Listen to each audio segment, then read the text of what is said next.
მოგესალმებით მეგობრებო, მადლობას ვუხდი ქრისტიან სტუდენტთა კავშირს და სულხან საბა ორბელიანის უნივერსიტეტს ჩემი მოწვევისათვის და პატივისათვის მივიღო მონაწილეობა სოლა ფორუმის კონფერენციაში. მოხსენებაში დავეყრდნობი ჩემს გამოცდილებით ცოდნას და ვეცდები მოგაწოდოთ ინფორმაცია, რომელიც მოგცემს საშუალებას პრაგმატულად შევხედოთ ეკლესიათა ურთიერთობაში არსებულ თანამედროვე გამოწვევებს. ჩემი ეკლესიური ცხოვრება ახალგაზრდობიდანვე დაუკავშირე თბილისის ევანგელურ ბაპტისტურ ეკლესიას, მაშინ ამ ეკლესიას ერქვა სახარებისეულ ქრისტიან ბაპტისტთა ეკლესია. ეს იყო 80-იანი წლები, ჯერ კიდევ კომუნისტური ეპოქა და რა თქმა უნდა უშიშროებამ შეადგინა ჩემზე საქმე და უნივერსიტეტში, სადაც სწავლობდი, მიქმნიდა სერიოზულ პრობლემებს. ცდილობდნენ ჩემს გარიცხვას, კომკავშირის ბილეთის დადების თუ ათეიზმის გამოცდაზე ჩემს მიერ ღმერთის არ უარყოფის გამო. ერთხელ ბაპტისტურ ეკლესიაში ეკლესიის ერთ-ერთმა წარჩინებულმა წევრმა მითხრა: "ზალ, თუ გინდა ჩვენთან ერთად წამოდი წირვაზე მართლმადიდებელ ეკლესიაშიო." მეც დავთანხმდი და წავყევი. თუ არ ვცდები, ეს იყო სიონის საკათედრო ტაძარი. მაშინ პირველად ვნახე ორ რელიგიურ ინსტიტუციათა შორის თანამშრომლობა. აღმოჩნდა, რომ ბაპტისტური ეკლესიის მგალობელთა გუნდის ნაწილი ოფიციალურად, რეგულარულად იღებდა მონაწილეობას მართლმადიდებლურ წირვაში. თუმცა ეს ყველაფერი არ არის. ბაპტისტური ეკლესიის ღვთისმსახურები რეგულარულად ხვდებოდნენ მართლმადიდებელ სასულიერო პირებს და მსჯელობდნენ იმ დოქტრინალურ სხვაობაზე, რომლებიც მათ შორის არსებობდა. როგორც ვიცი, ამ საუბრების აუდიო ჩანაწერებიც კი არსებობს. დღევანდელი გადმოსახედიდან ასეთი თანასწორუფლებიანი დიალოგი დომინანტ რელიგიურ ინსტიტუციასთან თითქმის ფანტასტიკის სფეროა. შემდეგ დაიწყო პოლიტიკური მოძრაობა, ეგრეთ წოდებული პერესტროიკა. ეს პერიოდი აღინიშნება დაპირისპირებებით და თვითდამკვიდრების ძებნით. თუმცა მე მაშინ ღრმად მჯეროდა, რომ ურთიერთგაზიარება ქრისტიანთა შორის აუცილებელი იყო ჭეშმარიტების დასანახად. ამ დროს გამოვცემდი იატაკქვეშა გაზეთს „საქართველოს მახარებელი“. აი ამ გაზეთის შემორჩენილი ნომერი. საინტერესო იყო ამ გაზეთის გამოცემის ტექნიკური პროცესი. ყიდულობდით დასაწებებელ ასოებს და ასე ვადგენდით სათაურებს. ტექსტს ძველებურ საბეჭდ მანქანაზე ვბეჭდავდით, მერე ყველაფერს ვაწებებდით ერთ დიდ ასამ ფურცელზე და მიქონდა გასამრავლებლად ნახევრად კონსპირაციულ მოწყობილობაზე. ამ დროს ვიყავი 24 წლის. საგულისხმოა, რომ გაზეთის მიზნებში მიწერია: საქართველოში არსებულ ყველა ქრისტიანულ კონფესიათა მართლმადიდებლობა, პროტესტანტიზმი, კათოლიციზმი, კონსოლიდაცია, დაფუძნებული ქრისტეს მიერ სიყვარულზე, რომელიც წარემატება ქართველიერის სულიერ აღორძინებას. 1989 წლის ამ ნომერში, რომელიც თავისთავად პროტესტანტული სულისკვეთებისაა, დაბეჭდილი მაქვს როგორც იმერეთის ეპისკოპოს გაბრიელის, ასევე კათოლიკური ეკლესიის წინამძღვრის ქადაგება. აი რა წერია ამ გაზეთის მეოთხე გვერდზე. 22 ოქტომბერს, კვირას, პეტრე და პავლე მოციქულთა თბილისის კათოლიკე ტაძრის წინამძღვარმა პეტრე იოანემ ჩაატარა დიდი ქართველი მამულიშვილის მერაბ კოსტავას სულის მოსახსენებელი წირვა. წირვის წინ პეტრე იოანემ ქადაგებით მიმართა მრევლს. ძალიან კარგად მახსენდება ეს კათოლიკი ბერი, რომლის კარი ყოველთვის ღია იყო ჩემთვის. 1989 წლის ამ 8 გვერდიან გაზეთში ბევრი საინტერესო ინფორმაცია გვაქვს. მათ შორის გაშუქებულია საეკლესიო კრებები ლოზანასა და მანილაში. ეს იყო კომუნისტური ეპოქა. გასაგებია, რომ რელიგიათა შორისი ლოკალური შეხვედრები, თუნდაც ჩემი გაზეთი, რაიმე გლობალურ ან ეპოქალურ ცვლილებებს ვერ მოიტანდა, მაგრამ სხვადასხვა კონფესიის მორწმუნეთა შორის ურთიერთობები არსებობდა საბჭოთა საქართველოშიც და რადგან ყველას ჰქონდა ცვლილებების და რელიგიური თავისუფლების შინაგანი მოთხოვნილება, გარკვეულად ესეც გვაერთიანებდა. დამოუკიდებელი საქართველოს ადრეული წლები ხასიათდება ხალხის არნახული მოდინებით ეკლესიებში და ზოგადად რელიგიურ ორგანიზაციებში. ათეიზმის იდეოლოგიის დანგრევამ ხალხი გადაანაცვლა რელიგიურ ორგანიზაციებში. 1991-94 წლებში უშვებდი გაზეთს სახარებისეული რწმენის 50-იანელური ეკლესიის ბაზაზე. ამ ეკლესიაში სათავეში ვედექი ქრისტიანულ გამომცემლობას და მისია იმანუელს. გაზეთი იბეჭდებოდა ქუთაისში და ვრცელდებოდა მთელი საქართველოს მასშტაბით. როგორც უკვე აღვნიშნე, ეს იყო ეკლესიებში ხალხის მოზღვავების პერიოდი. ერთ-ერთ ინტერვიუში 50-იანლური ეკლესიის ხელმძღვანელი ოლეგ ხუბაშვილი ამბობს, განსაკუთრებული მახარებლობა არ არის საჭირო, ხალხი ისე მოდის ეკლესიაში, ადამიანებს თვითონ მოჰყავთ ერთმანეთი ეკლესიაში. მაგალითად, ამონარიდი 1992 წლის მეორე ნომერში ჩაშვებული სტატიიდან. ქუთაისი, 1992 წლის 4 აპრილი, კინოთეატრი საქართველო. ჩატარდა ღონისძიება, რომელიც ქრისტეს აღდგომას მიეძღვნა. ღონისძიების შემდეგ მონანიების მოწოდებაზე ხალხი ზღვასავით მოაწყდა სცენას. ამ გაზეთის 1994 წლის მე-12 ნომერში ინფორმაციის სვეტში წერია. 1994 წლის 24 სექტემბერს ქალაქ ბათუმში, კლუბ მესხეთში ევანგელიზაცია გაიმართა. თავისი არასწორი ცხოვრება მოინანია და უფალს თავი ჩააბარა 150 კაცმა.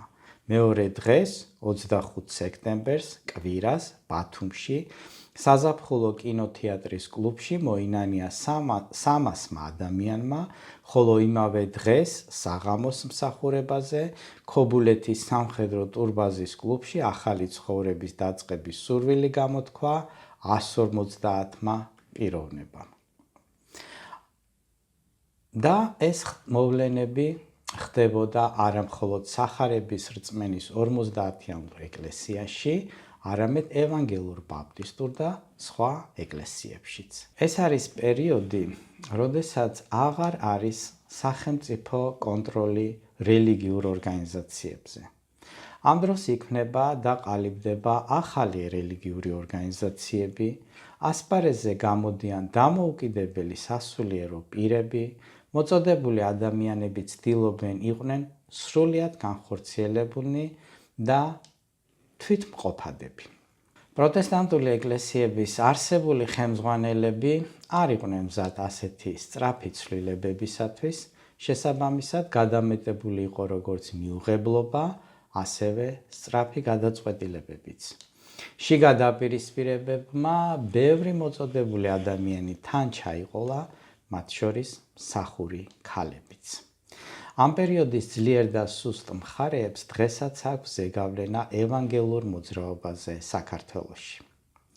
საპატრიარქომ კი სწრაფად ალღო ახალ გამოწვევებს. ამ პერიოდში მართლმადიდებელი რელიგიური ინსტიტუცია სახელმწიფოს დამხმარებით ცდილობს პრივილეგირებულ მდგომარეობაში აღმოჩნდეს და შეაჩეროს საქართველოს მოსახლეობის დამკვიდრება სხვადასხვა რელიგიურ ორგანიზაციებში. იბეჭდება მაკომპრომენტირებელი საგაზეთო სტატიები, იქმნება მართლმადიდებელი ინსტიტუციის მხარდამჭერი ორგანიზაციები, მასმედიაში საუბრობენ კონკორდატზე, რელიგიის კანონზე, მართლმადიდებლობის სახელმწიფო რელიგიად გამოცხადებაზე, იქმნება ექსტრემისტული ჯგუფები, რომლებიც თავს ესხმიან და ფიზიკურად უსწორდებიან რელიგიურ უმცირესობებს. ყველაზე გამოკვეთილი ფიგურა ამ პერიოდისათვის იყო სასულიერო პირი ბასილი, რომელიც პირდაპირ იმართებოდა პოლიციის და სახელმწიფო უშიშროების მიერ. რელიგიურმა ექსტრემიზმმა იმ დონეს მიაღწია, რომ რამდენჯერმე დაარბიეს ჩვენს ეკლესიაში მსახურება და პირადად მეც ვიყავი ნაცემი. დაზიანებული მქონდა თვალი.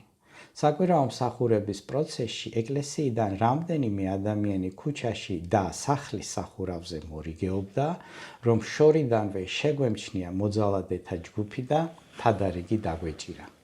მახსოვს, როგორ ვიჯექით მე და ბატონი მალხაზ სონღულაშვილი მასთან ეკლესიაში და სერიოზულად გეგმავდით, როგორ შეგვეძინა უცხოეთში ეგრეთ წოდებული სპეცნაზის დამცავი ფარები, რათა დაგვერიგებინა ისინი მამაკაცებისათვის, რომ როგორღაც მოგვეგერიებინა მსახურებისას შემოსეული თავდამსხმელები.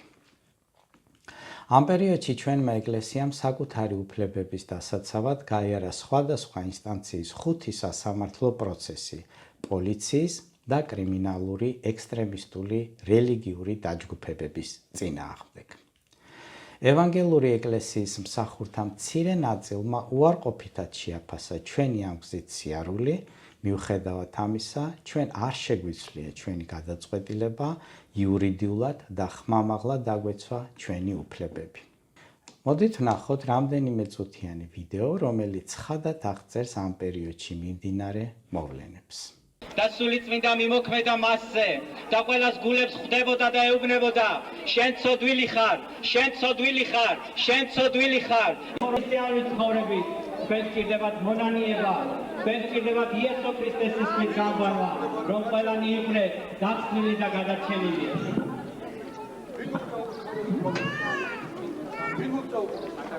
ის საქართველოს მოგიწარი სადეში ესალმასი ფიფაში. ვიღაც არ მარტი ხარ შინაგან დაარწმუნებულები. მოდი მოცილდი აქედან გაგაქრისტეს.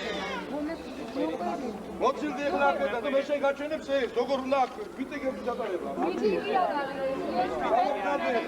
ჩვენ არა გამოსწია ეს ნინო დაწიეს ეს გუგა მოდი მოჩილდი აქედან მე შეგეუბნები მომეცდე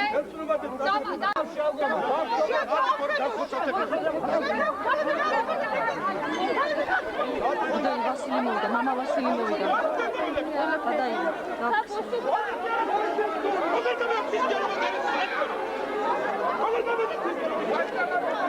სადაიღო წადი ცოტა იქ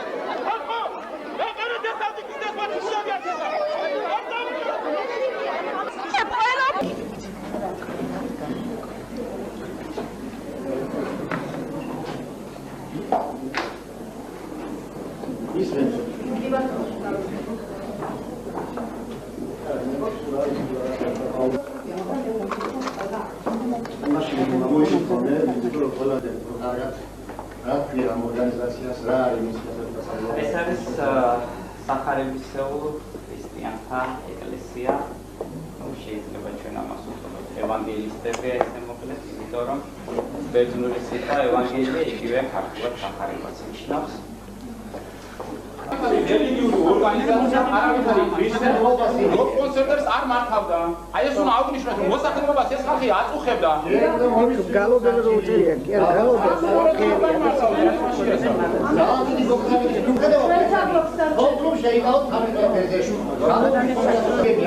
გაიგონეთ ბატონო მოსამართლე ჩემი ხმა?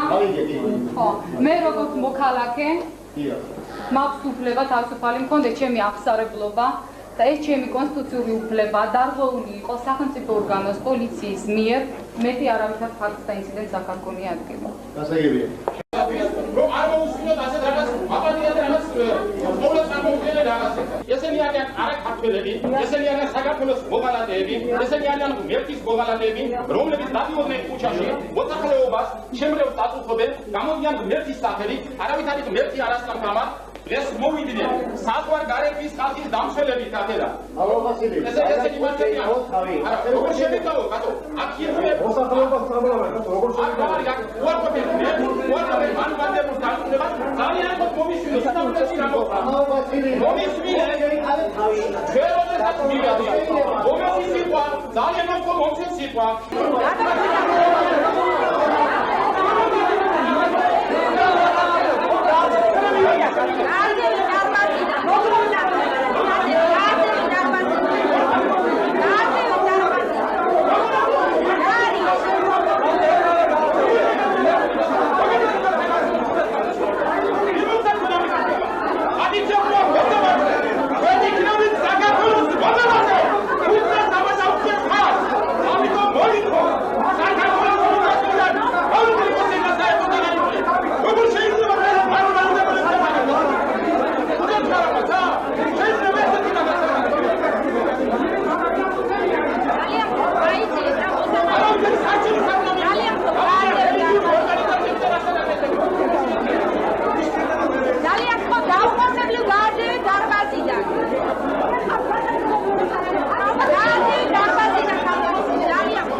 ყოველივე ამასთან ერთად საზოგადოებრივი აზრის შესაცვლელად ინტენსიურად ვიყენებდით მასმედიის საშუალებებსაც.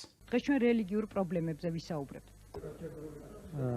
ევანგელისტური ეკლესია, რა თქმა უნდა, ძალიან რთული არის, როდესაც იმყოფების საზოგადოებაში, ქვეყანაში, სადაც აგრესიულად გიყურებენ, მაშინ, როდესაც გული გიძგერ შენი სამშობლოსთვის და გინდა კარგი გააკეთო. და ასეთი არა მხოლოდ მე ვარ, სხვადასხვა კონფესიებიც, რა თქმა უნდა. დღეს ჩვენს საფეხურზე მე ვფიქრობ არის მეტად მნიშვნელოვანი საკითხი განსახილველი. დაალტყეშელაშვილი, ევანგელისტური ეკლესია.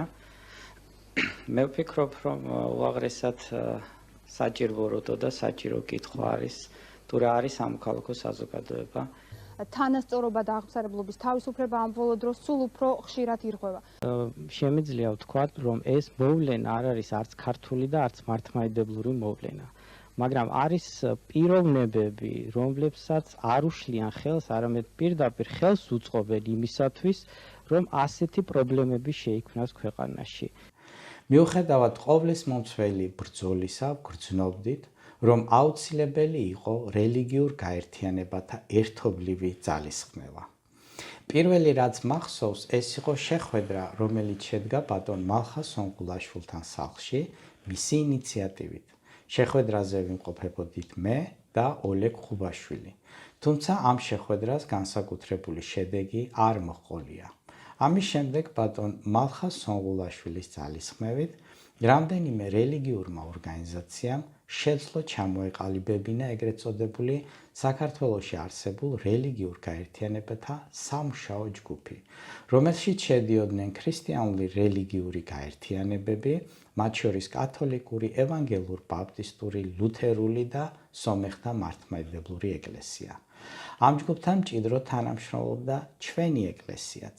ეს ნამდვილად იყო ეფექტური ჯგუფი, რომელმაც შეძლო გარკვეულწილად დაენახებინა სახელმწიფოსათვის, რომ რელიგიურ გაერთიანებებს შეეძლოთ ქონოდათ საერთო ერთიანი ხმა. შევარდნაძის დროინდელი დევნების პერიოდის კულმინაციური წერტილი იყო ქრისტიანთა ერთობლივი ლოცვის დარბევა.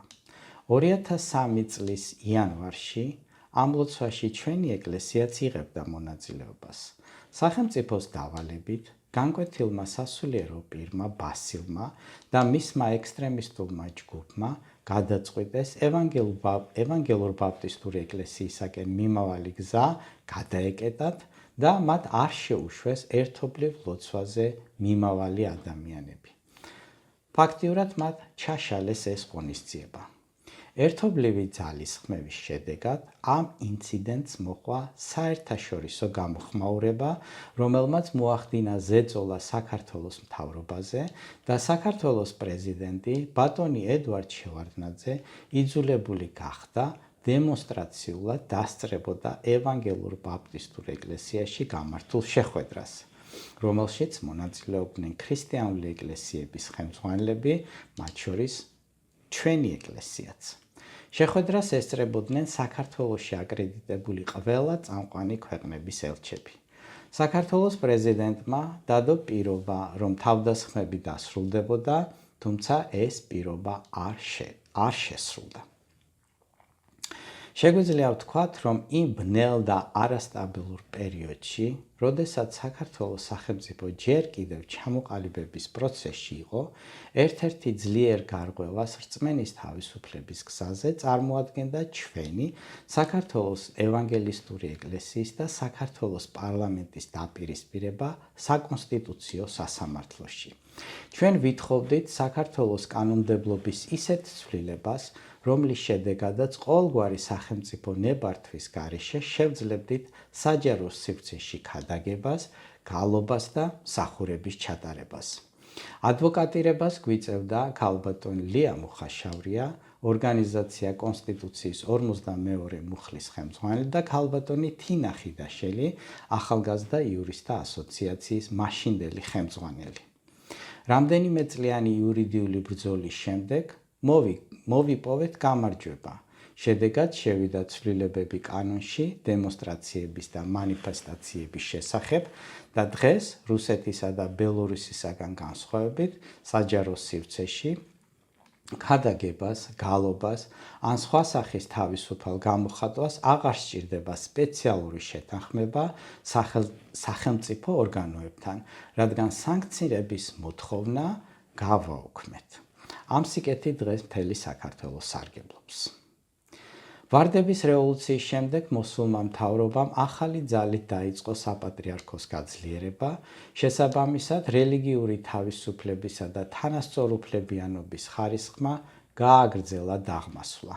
თუ შევარდნაძის დროს ხელის გულზე იყო დევნა, ახლა ამ პროცესმა შეფარული ხასიათი მიიღო და რთული იყო რაიმეს მტკიცება. სახელმწიფო მანქანა მუშაობდა, რათა არსებული არადომინანტი რელიგიური ორგანიზაციების მოღვაწეობა გაყინულიყო არსებულ კონდიციაში. შეექმნა მათთვის სასათბურე პირობები, რათა მისცემოდნენ შიდა დენომინაციურ თვითკმაყოფილებას და შეგუებოდნენ უმცირესობის თუ არატრადიციულობის იარლიხს. ხოლო თავისუფლებისათვის ბრძოლაზე ორიენტირებული გაერთიანებები თუ სასულიერო პირები ყოფილიყვნენ მარგინალიზირებულნი. სწორედ ამ სტაგნაციის გარღვევის სურვილმა მოიტანა ჩემში საქართველოს ევანგელური ალიანსის შექმნის იდეა. 2004 წლის 4 მარტს ევანგელურ ეკლესიებთან გარკვეული მუშაობის შედეგად დამოუკიდებელ საქართველოს პერიოდში პირველად გახდა შესაძლებელი ყველა პროტესტანტული ეკლესიების ხელმძღვანელთა შეხვედრის ორგანიზება. ეს იყო გაცნობიტი შეხვედრა, პრობლემების და გამოწვევების შეჯერება, ურთიერთგაზიარება, კერძო დისკუსიები, ასევე თბილი ურთიერთობების დამყარების მცდელობა. ამ ასე ვთქვათ საქმიან შეხვედრას მოყვა მეორე, უფრო საზეიმო შეხვედრაც მაისის თვეში.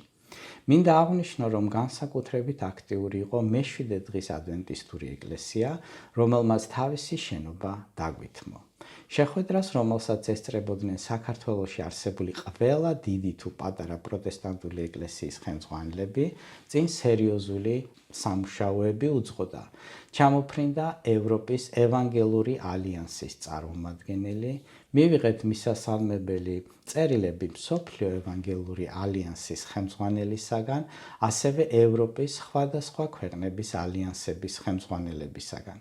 ასე რომ ამ კარგ დასაწყისს კარგი პირი უჩანდა და საერთაშორისო აღიარებაც უკვე მოპოვებული ჰქონდა. ამ შეხვედრაზე ეკლესიათა ხელმძღვანელებმა გააფორმეს ურთიერთთანამშრომლობის ქარტია, რომელსაც ხელს აწერდნენ საქართველოში არსებული ყველა პროტესტანტული ეკლესიის ხელმძღვანელი. აი ამ ქარტიის მოკლე ანოტაცია. გავაგრძელოთ დიალოგი და ვითანამშრომლოთ. დიალოგს არ ექნება დოგმატური ხასიათი. ვესწრაფოთ ერთმანეთის დახმარებას. ვისწავლოთ სხვა ეკლესიების სულიერი ცხოვრების დაფასება. შემოვიღოთ კვარტალური შეხვედრები ურთიერთგაზიარებისათვის. ერთობლივად ვიბრძოლოთ რწმენისა და სინდისის თავისუფლებისათვის. სამწუხაროდ, თავისუფალი და თანასწორუფლებიანი ევანგელური ალიანსის ჩამოყალიბებას მალევე შეუშალეს ხელი. აღარ შევჩერდები ამ პერიოდის ერთ-ერთ უმნიშვნელოვანეს მოვლენაზე, სახალხო დამცველთან არსებულ რელიგიათა საბჭოს დაარსებაზე, რომლის თანადამფუძნებელი არის ევანგელისტური ეკლესიაც.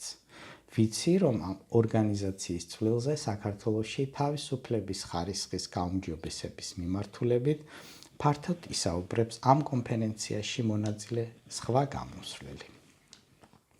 რელიგიური თავისუფლებისათვის ბრძოლაში ეკლესიათა ერთობლივი პლატფორმის შექმნის მორიგი მცდელობა იყო ქრისტიან იურისტთა ცენტრის დაარსება. ეს იდეა გამიჩნდა მას შემდეგ, რაც დავესწარი და სიტყვით გამოვედი ვაშინგტონში მსოფლიო ქრისტიან იურისტთა კონფერენციაზე. 2010 წელს მოეწყო საქართველოს იურისტთა ალიანსის დამფუძნებელი კონფერენცია. საორგანიზაციო საკითხებში ჩართული იყო სახარების რწმენის და სიცოცხლის სიტყვის ეკლესიები. კონფერენციაზე მოვიწვიეთ ევროპის ქრისტიან ადვოკატთა ალიანსის პრეზიდენტი, ასევე ცნობილი ადვოკატები ბელორუსიდან, რუსეთიდან, წარმომადგენლები გერმანიიდან და შვეიცარიიდან. დამფუძნებელ კონფერენციას ესწრებოდნენ იურისტები საქართველოს პროტესტანტული ეკლესიებიდან. შედეგად ქრისტიანი იურისტების შემადგენლობით ოფიციალურად დაარსებულ იქნა ორგანიზაცია სამართლიანობისა და თანასწორობის ცენტრი, რომლის ხელმძღვანელად არჩეული იქნა იურისტი სახარების რწმენის ეკლესიიდან.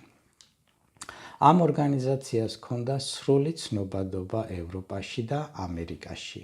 ამ კონდიციამდე მიყვანილი ეს ორგანიზაცია შემდგომი კურირებისათვის გადაეცა 50-იანულ ეკლესიას. 2012 წლიდან მთავრობამ შეიმუშავა ახლებური მიდგომა რელიგიური ორგანიზაციების მიმართ. ამ პერიოდის ყველაზე გამოკვეთილი მოვლენაა რელიგიის საკითხთა სახელმწიფო სააგენტოს შექმნა. ეკლესიათა ერთი ნაწილი დადებითად აფასებს აღნიშნული სააგენტოს შექმნას და მჭიდროდ თანამშრომლობს მასთან. რელიგიურ ორგანიზაციათა მეორე ნაწილი ასევე გავლენიანი არასამთავრობო უფლებადაცვითი ორგანიზაციები კი თვლიან, რომ ეს არის სუს დაქვემდებარებული კომუნისტური მემკვიდრეობის ტიპის ორგანიზაცია, რომელსაც სურს გააკონტროლოს რელიგიური ორგანიზაციები და ამით შეზღუდოს რელიგიის თავისუფლება საქართველოში. ფაქტია, რომ რელიგიათა სააგენტომ გარკვეულწილად თავისი დღის წესრიგი დაამკვიდრა ეკლესიათა შორის ურთიერთობებში.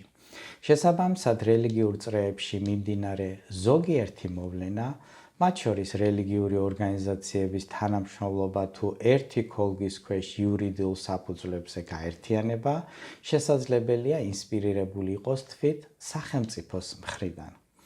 ასეთი დამოკიდებულება კი, როგორც წესი, ხელს უშლის ეკლესიათა შორისი ურთიერთობების ბუნებრივ, თავისუფალ და თანასწორუფლებიან განვითარებას. და ბოლოს 2 წლის წინ სრულიად შემთხვევით შევიტყვე, რომ საჯარო რეესტრში გატარდა არასამთავრობო ორგანიზაცია სახელწოდებით საქართველოს ევანგელური ალიანსი.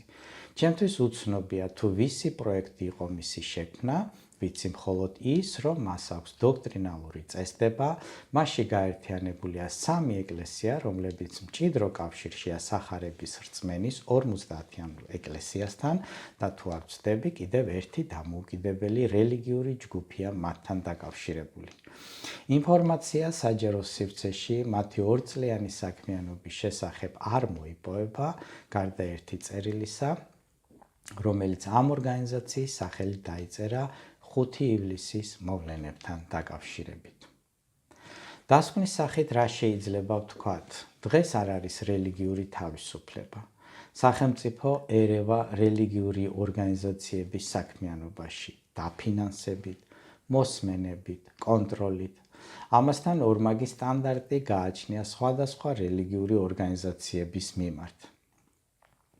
დგას დომინანტი რელიგიური გაერთიანების აღზევების სადარაჯოზე, რაც პირდაპირ პროპორციულად იწვევს სხვა რელიგიური ორგანიზაციების დისკრიმინაციას.